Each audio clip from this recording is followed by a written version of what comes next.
Les hablamos de una disminución histórica en la pobreza de Costa Rica, la legalización del cannabis recreativo en el país, la finalmente resolución del FES, denuncias graves al fiscal general de la República, ponerle IVA al simple móvil y por último, y no menos importante, definitivamente los esperados que estamos de solucionar el problema de la inseguridad en nuestro país, que inclusive apoyamos a Bukele.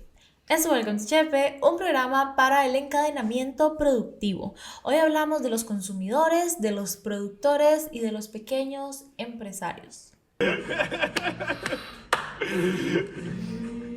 Amen. Amen. Chiste, pero ya van a entender un poco más. Comencemos con una de las mejores noticias que ha recibido el país en muchísimo rato. Los niveles de pobreza en nuestro país bajaron a números que no veíamos desde hace casi 15 años. Según la encuesta nacional de hogares, la ENAJO 2024, que se hizo en julio, la incidencia de pobreza actualmente es de un 18%, lo cual es una de esas noticias que tiene complejidades porque obviamente nos gustaría que fuese un 0%. Entonces, un 18 no suena tan bien, no es como solo buenas noticias, pero por alguna parte hay que empezar y es que ese 18% representa una disminución de 3.8 porcentuales respecto al año pasado cuando se estableció en 21,8.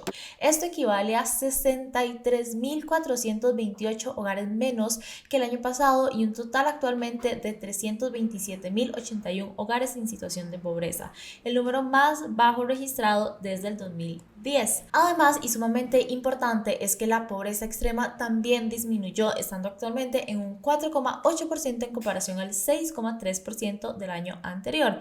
De nuevo, esos son 26.168 hogares que lograron salir de esta condición de pobreza extrema, hogares que están en esta clasificación porque los ingresos no son suficientes para satisfacer ni siquiera sus necesidades alimentarias, es decir, ni siquiera lo más básico de las necesidades humanas.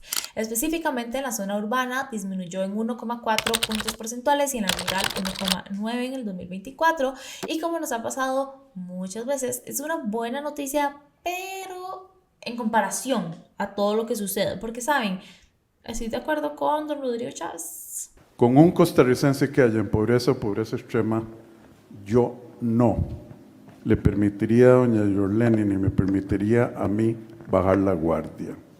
Esto no es triunfalismo. Esto es decir, ven que sí se podía.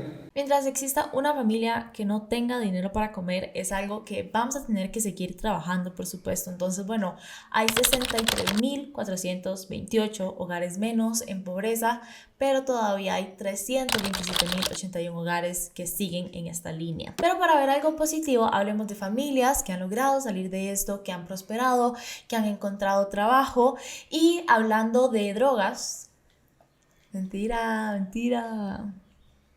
Espero. Si no entendieron mi transición, que yo creo que fue muy buena, si me permiten decirlo, es porque junto con la noticia de la disminución en la pobreza salieron comentarios asegurando que esto es posible por el narcotráfico. Básicamente que las personas que estaban en pobreza y pobreza extrema es porque se metieron a vender droga, lo cual es algo bastante ofensivo si lo pensamos para estas personas que estoy segura les ha costado muchísimo conseguir trabajo. No tenemos datos que prueben lo contrario, pero bueno, tampoco tenemos datos que prueben que esa hipótesis pueda ser correcta. En conferencia de prensa inclusive explicaron por qué no podía ser. Básicamente dijeron que si fuera narco habría más plata. O sea, no, pero un poco. Vean.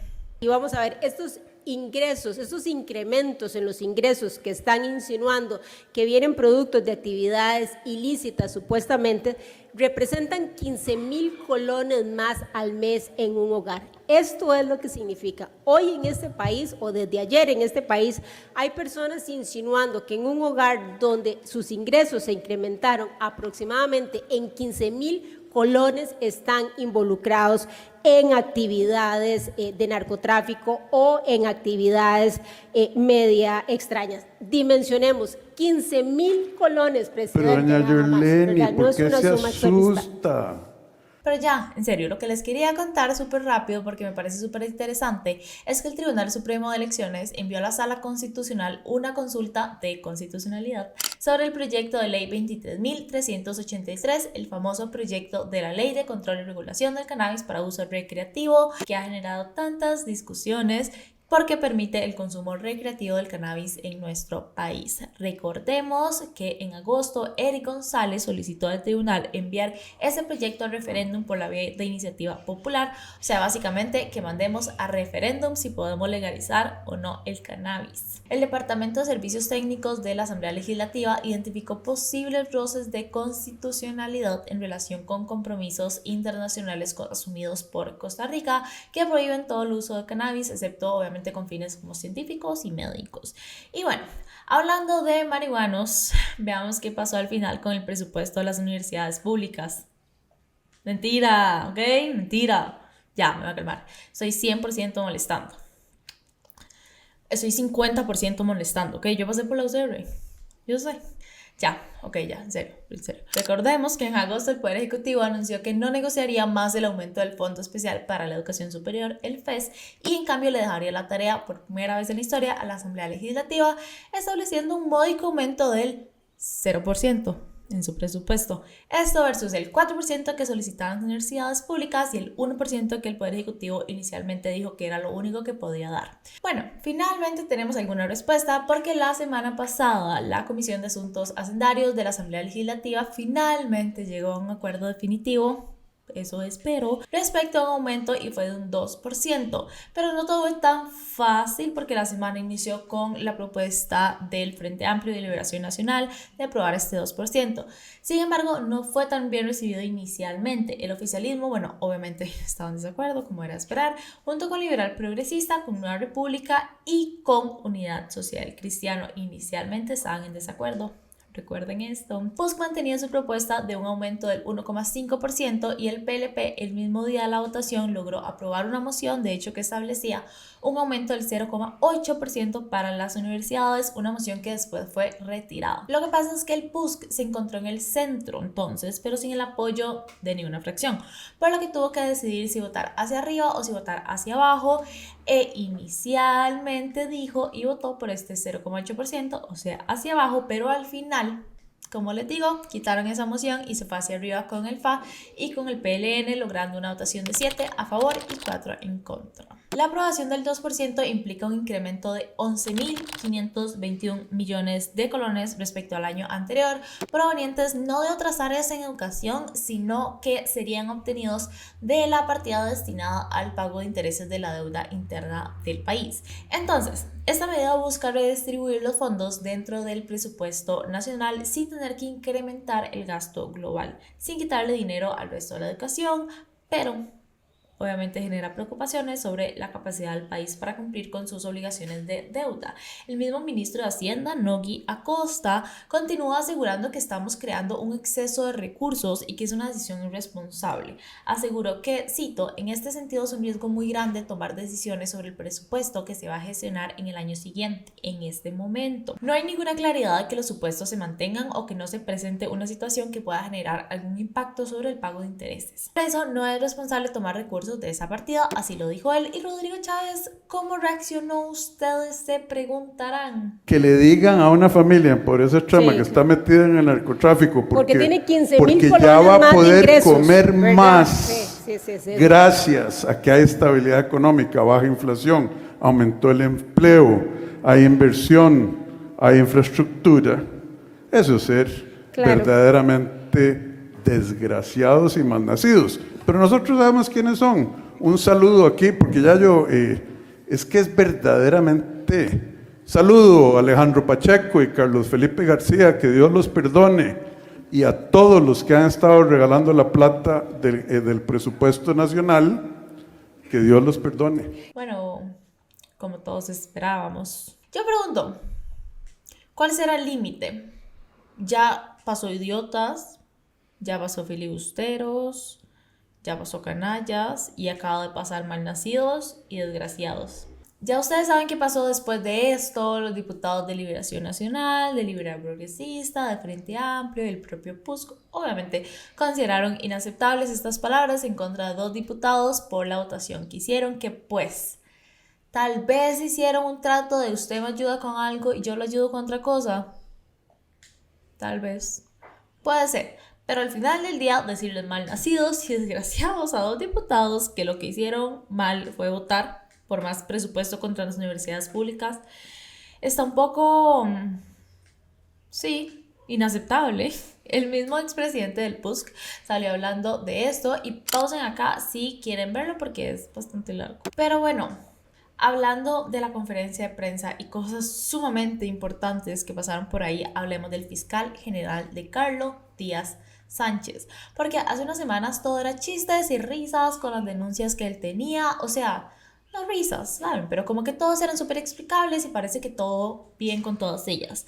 Esta, por otro lado, esta está complicada de explicar y de una vez les digo que por el momento, al menos cuando grabamos esto, no tenemos ninguna explicación del fiscal.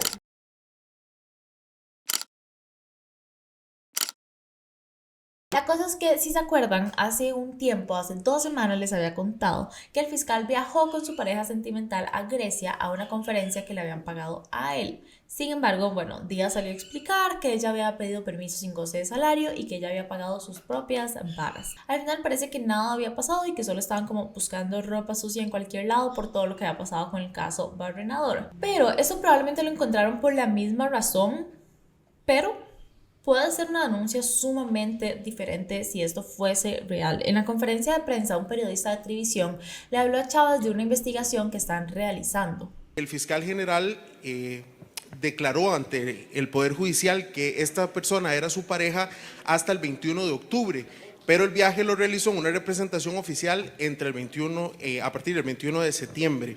Pero se pone peor.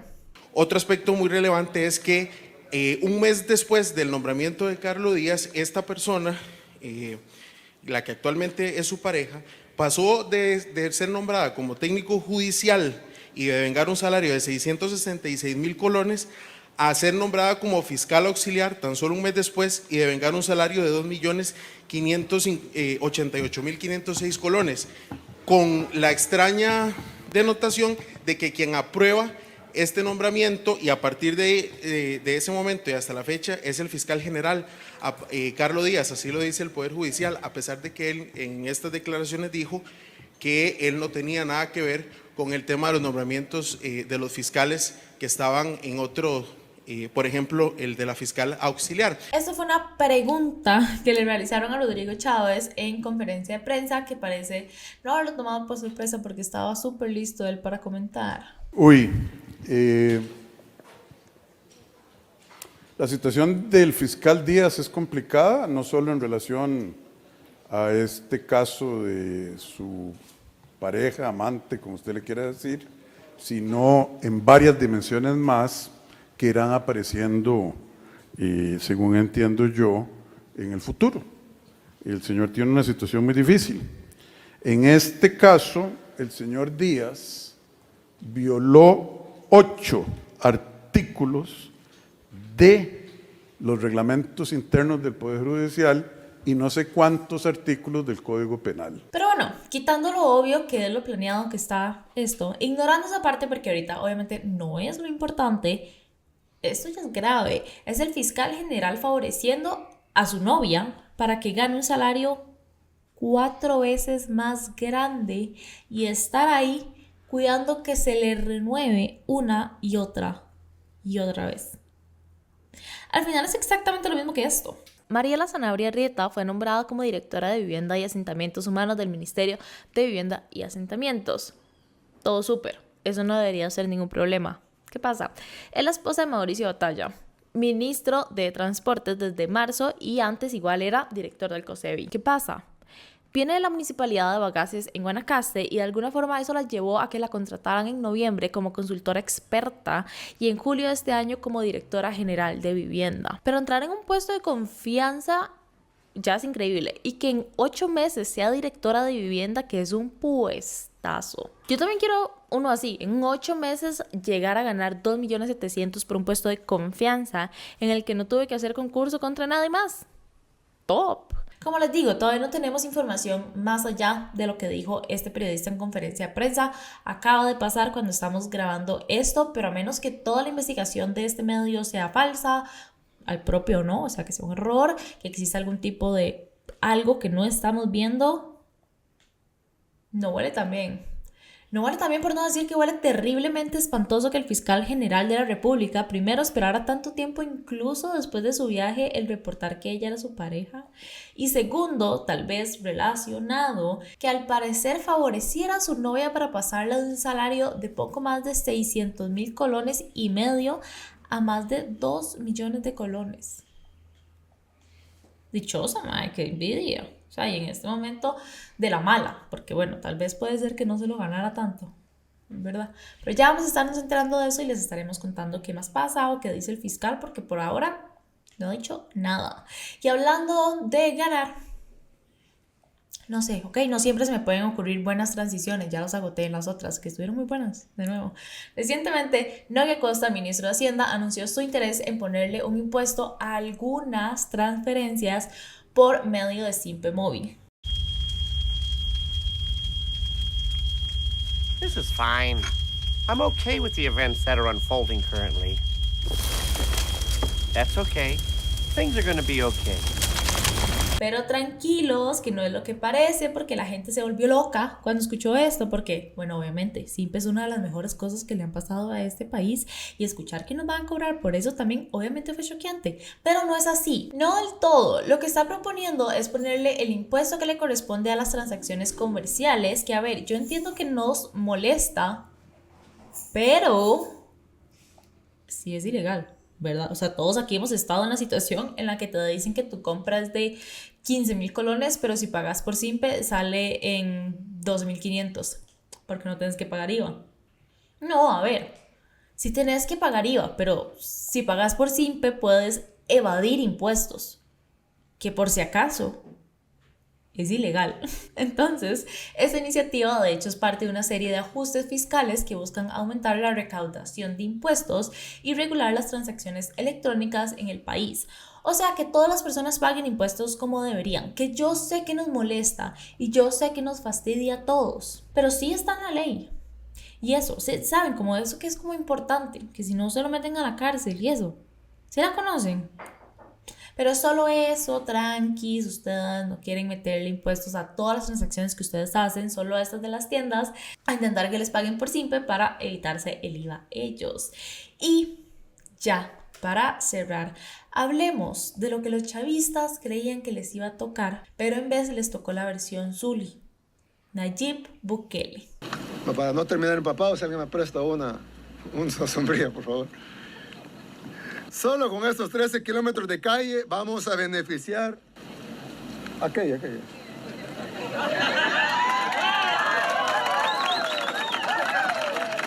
No, es que la roja ya no. No, yo la sostengo. ¿Por qué no cerrar con algo internacional, no? Pero no tanto. Si se recuerdan de Bukele, el criptopresidente que promete erradicar la violencia en El Salvador por medio de métodos sumamente cuestionables, sin embargo aparentemente efectivos para la mayoría de sus votantes, quienes lo recientemente eligieron luego de que modificara la constitución para que de fijo no afianzarse del poder de manera permanente. Bueno, Bukele viene para Costa Rica y resulta que elsalvador.com anunció que los magistrados de la Corte Suprema de Justicia de nuestro país rechazaron recibir al presidente, a Nayib Bukele, durante la gira que hará a Costa Rica. En una nota firmada por la periodista Michelle Campos, confirmaron que, cito, no hay disposición de celebrar un acto con el salvadoreño debido a que este atacó la independencia del Poder Judicial de su país, lo cual choca con los valores del sistema costarricense.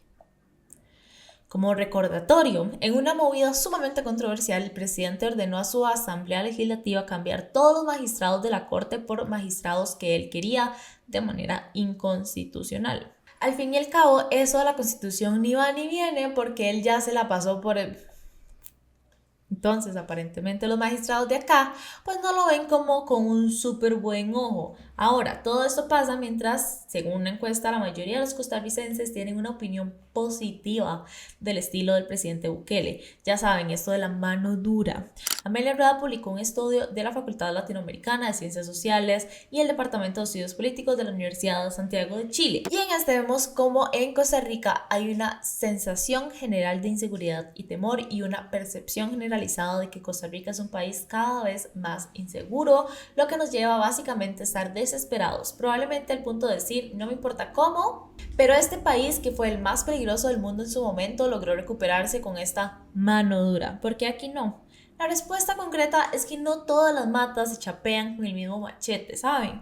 No todas las puertas se abren con la misma llave de violaciones a los derechos humanos y poderes ilimitados a figuras sumamente cuestionables. Para esas llaves se necesitan puertas muy únicas, como una de vivir en el país más inseguro del mundo. Podemos sentarnos a hablar por días de sobre si lo que hizo Bukele en El Salvador y sigue haciendo está bien o está mal. Claramente para la mayoría de salvadoreños en su contexto pues está bien, de eso no hay discusión. Ahora recordemos que estar en mayoría no es un broche de oro de que todo está ok.